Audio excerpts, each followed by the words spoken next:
Het is 5 uur. Goedemiddag en welkom bij Joet. Het bevrijdingsfestival in Ljouwert is zo'n te begin van de middag in volle gang. Om 1 uur weer de officiële uittraap met een estafette fakkeloptocht die het eindigen bij de Prinsentuin. En daarna gaat het festival los. Zo ook op het Noorderwienpodium van Omroep Friesland. Een van de optredende bands daar, Wie Vangrail.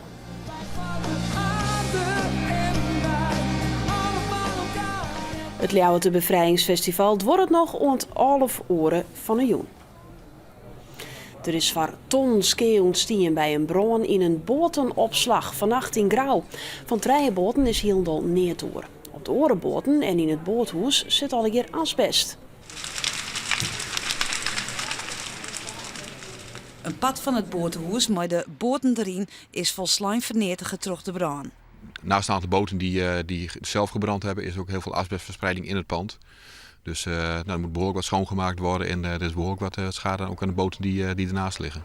De oorzaak van de brand is nevens de brandwacht kwartsluiting bij een van de boten.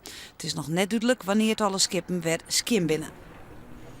De Venerkoter Kruising bij Jesterwoorde had van de morgen meer dan 4 uur dicht west door een ongeluk met 2 vrachtauto's.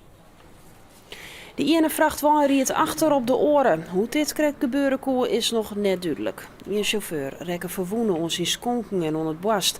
En moest tot de brandwacht uit zijn cabine hellen worden. Om goed jelven overwater dik weer vrij van het verkeer. Huizen Lindenoord in Wolvergeer werd oernaam door de stichting Staten en Steensen. Weststellingwerf voor het markante gebouw verkeerpje, om het al een skof leegstien. Maar tjinstanders vinden likwijls dat Lindenoord van Grutte historisch geweerde is. Het college van Weststellingwerf moet nog akkoord gaan. Op Skilge en Vlieland binnen treien heel jonge zeehoen voen. Een van de treien had het net redden. De oren 2 binnen opvang in Pieterburen.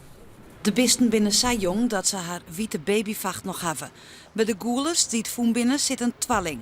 Bijzonder, want dat is in het 40-jarig bestaan van de zeehoenencrash in Pieterburen maar 3 keer vak aan. Ze krijgen van de verzorgers extra aandacht en worden ik nachts voeren. De verwachting is dat de zeehoen nog een paar maanden sterk en grut genoeg binnen om ze weer uit te zetten. Windlust in Wolvergeer, de grootste graanmoene van Nederland, is restaureerd. De moene wie de laatste hier een bot ontaaste troch de boente Kjefkrobbe. De in 1888 bouwde moene stiert midden tussen de bebouwing. In de rin van de tijd rekken de moene in verval en in 2004 werd dan ook nog eens duidelijk dat de boente Kjefkrobbe bot actief is. Het begon allemaal te blasten en de buren de buren hier die hier allemaal een stuk hout in de dakgoten. Het vleende raar. Er moest wel wat gebeuren.